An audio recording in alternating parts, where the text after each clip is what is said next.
wanted to just first ask you your mindset going into this offseason and how things worked out to the point where you are going to be playing for the Lakers next year. Mindset going to the offseason was personally as a player just to get better. I wanted to expand my game and work on my game and just get better. And obviously, free agency was in place, and obviously we couldn't get that deal to work out with the Heat, my previous team, and I signed here with the Lakers. So you, of course, go against the Lakers in your rookie year in the finals, Kendrick. You just wondered what you took from that series, specifically with LeBron and AD, and I suppose Dwight Howard, as he is now going to be a teammate this year as well. Like, what did you pick up from that team, and how do you think your skill set can help those guys in addition to the rest of the roster? Something I picked up from that team was just how well they played together, the spacing on the floor, and the pace that they played with. That really stuck out to me, and I think I can contribute to that. I'm a good player to fit in within the system, playing alongside of guys, of great teammates. And I just want to be a piece to win, to bring a championship here. Mm-hmm. Kendrick, how's it going? David Bennett with ESPN. So, welcome to the Lakers. What's it like to be a young guy enjoying a veteran group, and not just a veteran group, but a veteran group that a bunch of these guys are end up in Springfield, Massachusetts Hall of Fame or someday? Man, it feels good. I feel like I belong, honestly. I just want to bring my strengths here and fit alongside the guys in the locker room. You know, we all come together as one and get it done. We all come here for one goal. Nice.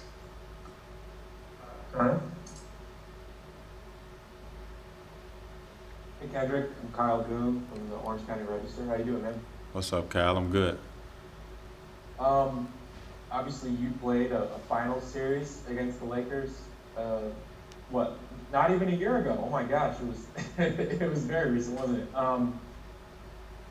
What impression did that make on you competing on that stage, and what impression did you get of especially LeBron and AD, who are about to be your new teammates? From playing in that finals, it was an experience for me. It was obviously my rookie year playing in the finals, and I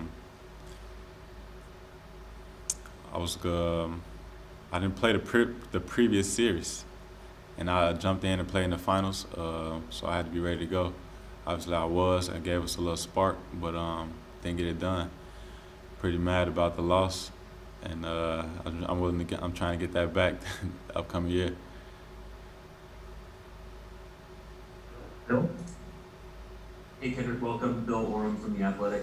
Do you have a relationship with Talon from, I know you guys were in high school at the same time, but do you guys have a relationship just from having that shared background? Yeah, we do. We do. Me and Talon go back maybe 10 plus years. Well, what's that relationship like, and how have you seen him grow, and I mean the fact that you guys do have some familiarity to help this group throughout the year? Yeah, man, I've been seeing Talon grow since he was a freshman in high school, and his growth has been just unbelievable. And we've connected throughout the years. When we went our separate ways through college and things like that, we would come back to Chicago and connect, maybe work out with each other and stay connected. And yeah, man, when I signed with the Lakers, I told him I'm making that move. He was excited for me. So we get to play alongside each other and create some havoc throughout the league.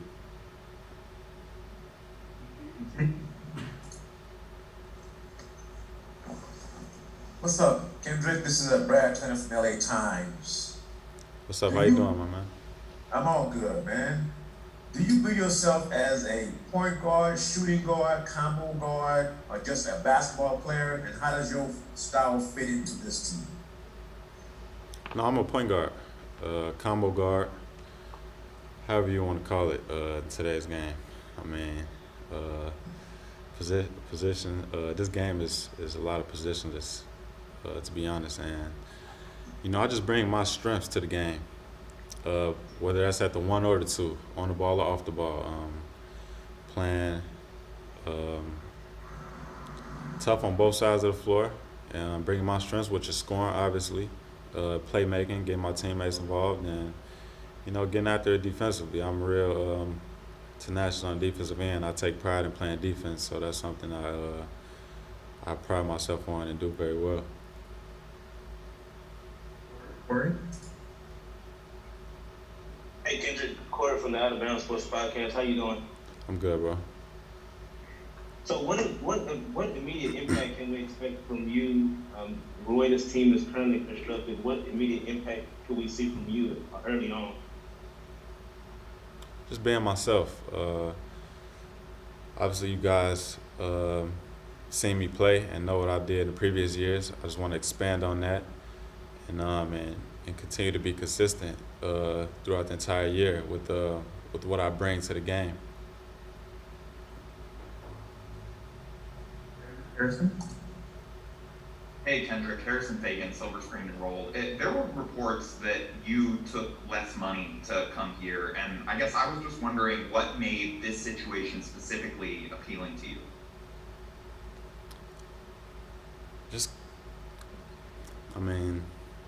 LA would be appealing to anyone around the league, honestly speaking. But just that chance to go out there and win a ring, a great chance to win a ring.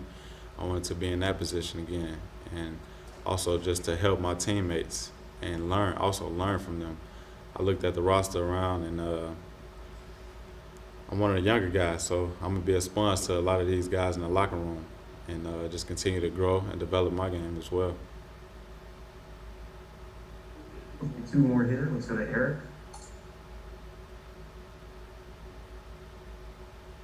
Kendrick, how you doing? Eric Lampkins with the Culver City Observer. What does it mean to you to be a Laker? It means a lot. I'm honored to be in this position, to put on a LA Lakers jersey, and it's a powerhouse franchise, and it means everything. It means a lot. Putting on and represent this city. Obviously, I'm a kid from Chicago, the South Side of Chicago, but I love LA, and I want to represent them as well as I can. And last question, please. Let's go to Kahari. Hey, what's going on, Kendrick? Good to see you, man. It's Kahari Jones from LA Sentinel. I wanted to ask you, how hard was it the decision to make to, take less money and come to the Lakers over playing in another city where there may be more opportunities for you to score? How hard was it a decision for that to make for you? It wasn't that hard, to be honest. I'm a guy that moment, focus, work on my game, work on things to help this team win, and that's it.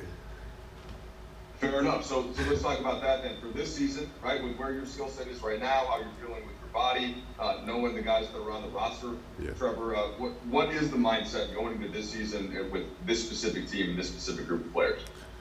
For me, I just believe that the only mindset that there is to win, and whatever it takes to win. Obviously, we have a lot of veterans on this team, and a lot of players that's been doing this for a long time. So the only thing that there is to do is hold each other accountable and do everything that we can do, that we've been doing, to try to help this team win.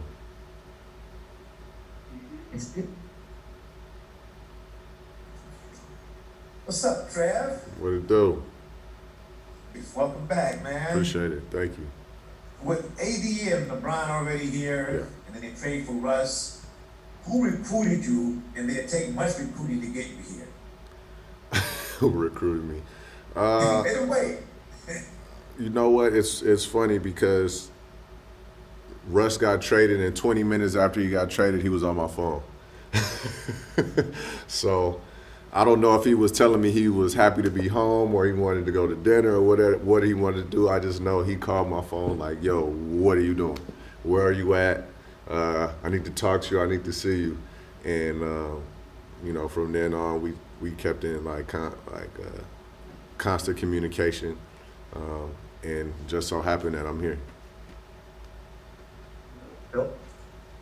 But I think the biggest recruiter, if you want me to be honest, was my children. My children been here for the past 3 years without traveling because I've been moving around so much that they were ready for me to come home, ready for me to be home, and I wanted to be home with them. Hey Trevor, Bill Orem with The Athletic. Good to see you. You obviously you mentioned the experience and you made a joke about your own age, but what do you think is how do you think all the experience that you guys all have, guys who've been in the league for 15 years, all coming together, it will be one of the older teams we've seen, but how do you see all that kind of benefiting this group, and what do you see as kind of the upside of that? I believe the upside to that is we've all seen so much in this league that nothing surprises. We understand how long the season is, how to pace yourself, how to take care of your body, understanding how important it is for everybody to be on the same page to get to that ultimate goal, and that's winning the championship at the end of the year.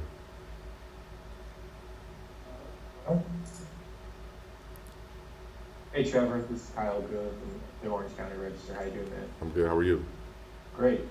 Kind of circling back to what you were saying about your kids and your family and the desire to be here.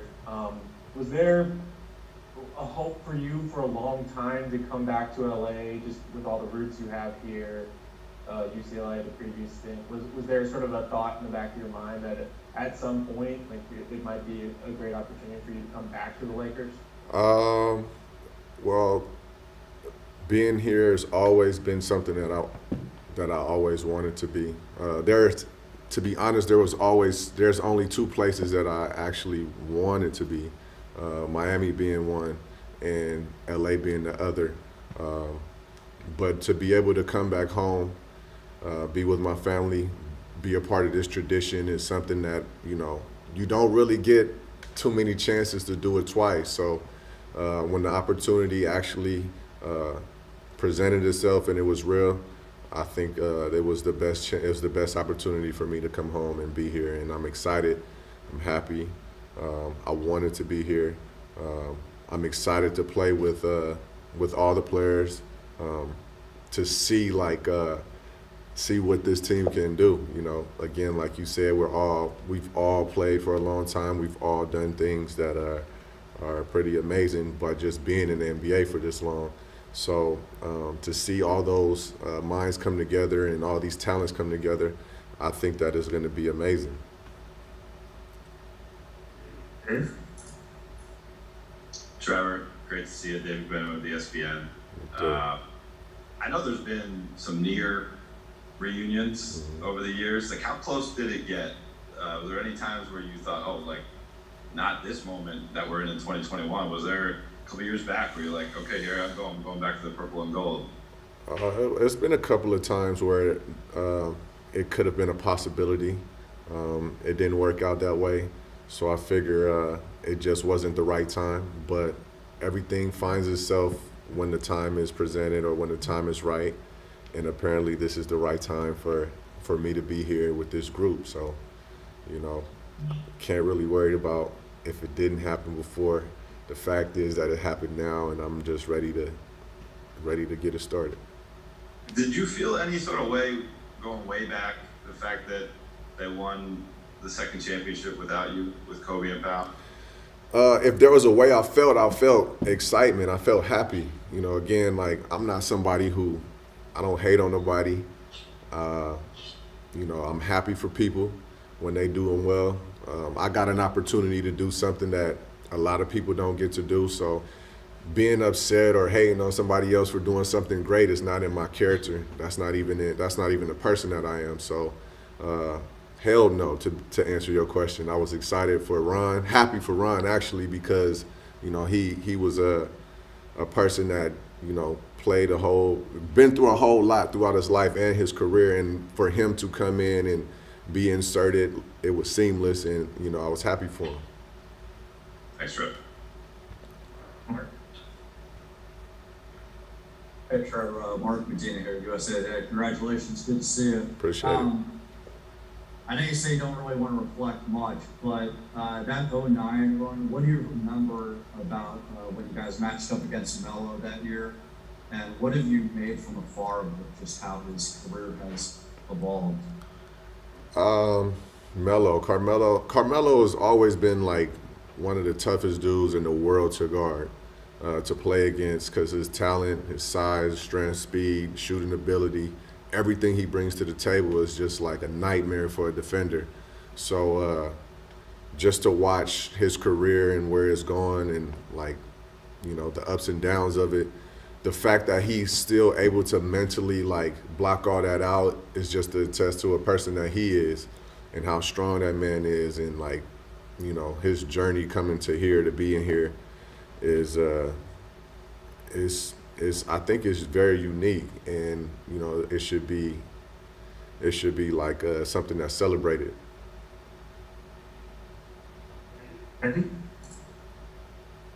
Hey, Trevor, and that's the Locked On Lakers podcast. Good to see you again. Respect. You talked a little earlier about how a lot of you guys have been in the league a while. Like, that in and of itself is an accomplishment beyond the things you've actually done. And you're somebody who's have to get to this point. Didn't always seem that solidified second round pick. It took a little while. What does it mean to you personally just to be at this place, you know, going into year 18, still being in demand, given the way things began? It feels good, to be honest with you. It's been a lot of doubt throughout my whole career, and I think the biggest part about it is I really don't care about the doubt. I just stay locked into my thing, stay locked into what I do, and focus on myself and my family and the people that are around me that are rooting for me. And you know, to have a support system that wants to see me continue, I think that's the only thing that mattered to me. We have time for one more here. Let's go to Harrison Fagan. Hey Trevor, Harrison Fagan, Silver Screen and Roll. I know it's obvious, it's really early, but in your kind of, in the recruiting to bring you back here from the team, like, did you get any sense of what kind of role you're going to play, how big of a role, you know, like starter, bench player? Again, I know it's early, but did you get any sense of that? Nah, and to be honest with you, I don't think it matters for anybody that's here, because again, when you're a part of, or when you're trying to win a championship, the only thing that matters is the success of the team. So when the success of the team is the